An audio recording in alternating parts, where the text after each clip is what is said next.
Giorno 6, buongiorno, guardate che bella giornata che abbiamo oggi. Tra l'altro finalmente ho dormito bene anche nella tenda.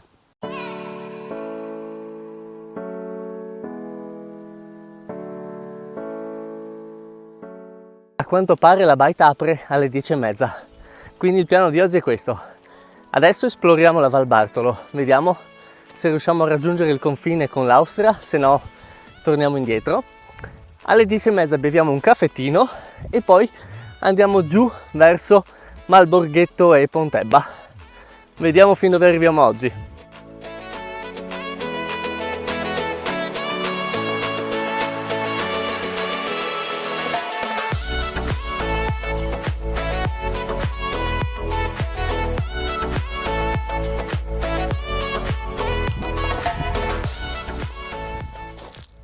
Stavo giusto pensando che sono 5 giorni che non mangio verdure. Perfetto, ho trovato il pane e vino. Lo conoscete? È la mia pianta commestibile preferita. Con questa vado sul sicuro, non come l'anice selvatico. In realtà c'è un'altra pianta che le somiglia, però non è così velenosa, anzi forse non lo è affatto, e il sapore è inconfondibile, questa si riconosce facilmente. Ha lo stesso sapore della cetosella, se la conoscete. C'è un Bambi! Mi sa che ho sbagliato strada. Qua mi sa che è un sentiero che va nel bosco. E vabbè, sono già le 10, torniamo indietro, andiamo a bere questo caffè.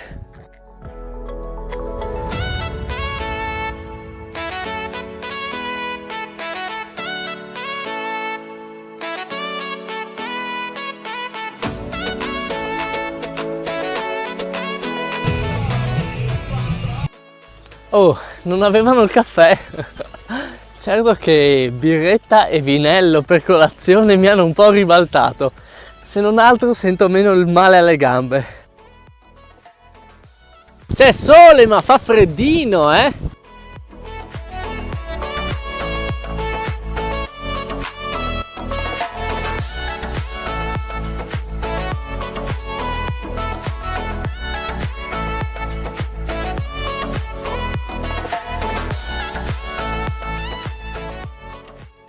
Che spettacolo, a parte il paesaggio, non devo girare i pedali da penso 40 minuti.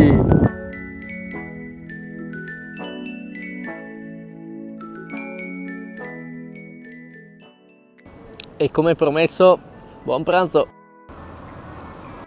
Mangiato, riposato un pochettino, adesso sono le 3.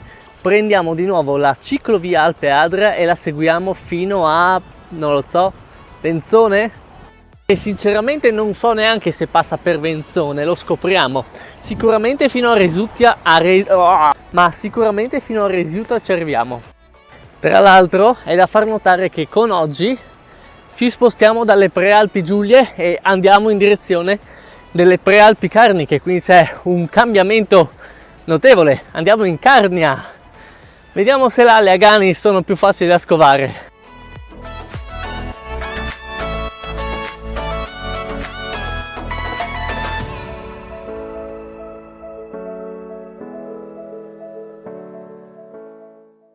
Visto che cosa ho trovato? Strano che non sia segnata, vediamo se su Google Maps ha un nome. Niente proprio. Sa per caso se questa cascata ha un nome o... Ma prende il nome di Cadramazzo. Come? Cadramazzo. Questo ha sempre portato acqua, anche dopo 2, 3 mesi, 4 mesi che non piove.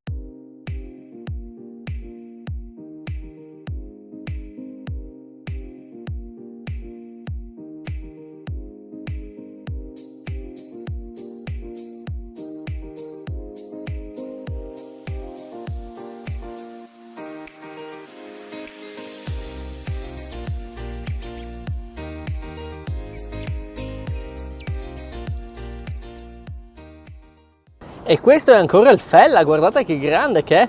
Adesso andiamo a vedere dove si butta nel tagliamento. Benzone Gemona. Come piace a me.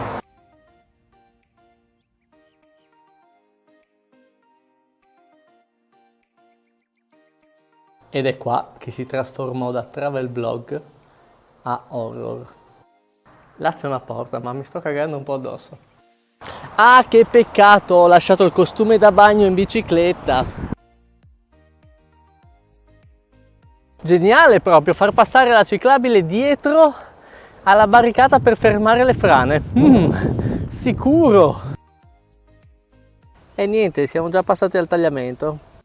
Non siamo riusciti a vedere dove il Fella si buttava dentro. Vabbè, tanto cambia poco. Adesso passiamo per Venzone, che è uno dei borghi più belli d'Italia addirittura, e poi andiamo a Bordano in direzione Lago di Cavazzo. Vediamo se lo raggiungiamo entro stasera. Lago dei Tre Comuni. Perché Venzone è uno dei borghi più belli d'Italia? Perché è roba antica.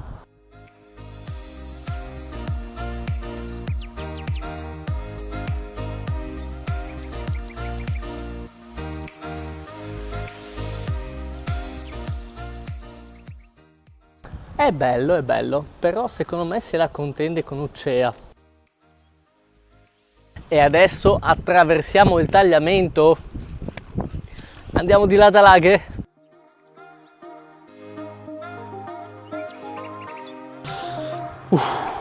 Mi dur il culo.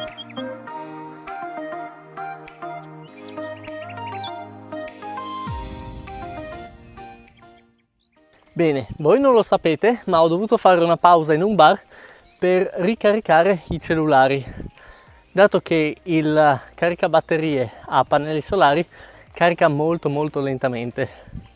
Nel frattempo un signore mi ha raccontato il motivo per cui Bordano è la città delle farfalle. Non ho cercato se fosse vero oppure no, però ve lo racconto. Praticamente mi ha detto che molto tempo fa c'erano degli studiosi austriaci che venivano qua su, sui monti, a mettere dei grandi teli bianchi e li illuminavano con dei fari per attirare le farfalle notturne e catturarle. Poi non so se le studiavano o cosa ne facessero, ma questo è il motivo per cui poi, tanti anni dopo, il sindaco ha deciso di nominarla la città delle farfalle e quindi da qui le case sono state dipinte e addobbate con le farfalle. E anche la casa delle farfalle di Bordano in realtà è un po' una copia di una che c'è a Padova, quindi non è originale di Bordano. Interessante, no? Cosa si può scoprire sedendosi ad un bar solo per caricare dei cellulari?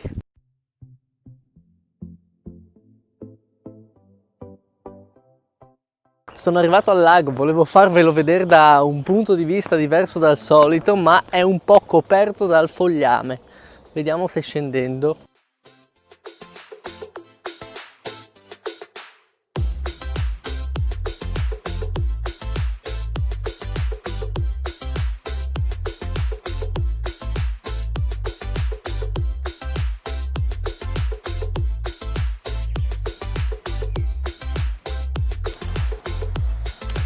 Ultimissimo aggiornamento, ho scoperto che neanche attorno al lago di Cavazza non si può mettere la tenda, quindi mi sono spostato verso nord, sono salito un po', sono andato a Somplago e qua ho trovato un posticino, guardate qua, proprio vicino alla casa della Strie.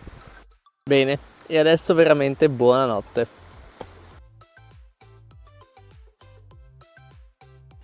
Giorno 7, buongiorno.